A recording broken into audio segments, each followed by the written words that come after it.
جی میں نے NA-148 ملتان 1 سے کاغذات جمع کرائے ہیں. اور درخواست کے بارے میں بتائیے گا. آپ نے میں نے آج دیکھیں کیونکہ ایک پورے ملک میں ایک ویو چل رہی تھی کہ ایک مخصوص قسم کے کینڈیڈیٹس کو روکا جا رہا تھا نامینیشن فارم لینے سے اور کئی جگہ جمع کرانے سے. میں آج ملتان آ کے سب سے پہلے Lahore high court Multan bench کے سامنے گیا. وہاں پہ ایک ریٹ پٹیشن داخل کی.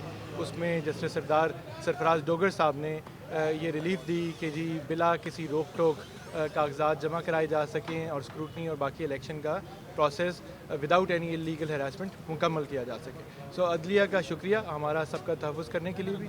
اس کے بعد یہاں آ کے ایڈیشنل کمشنر ریونیو ان کے دفتر جو ریٹرننگ آفیسر ہیں NA-148 کے, ان کے سامنے میں نے اپنے والد صاحب جو کہ ایک سینئر وکیل ہیں ملتان کے اور باقی وکلاء کے ساتھ آج کاغذ جمع کرائے.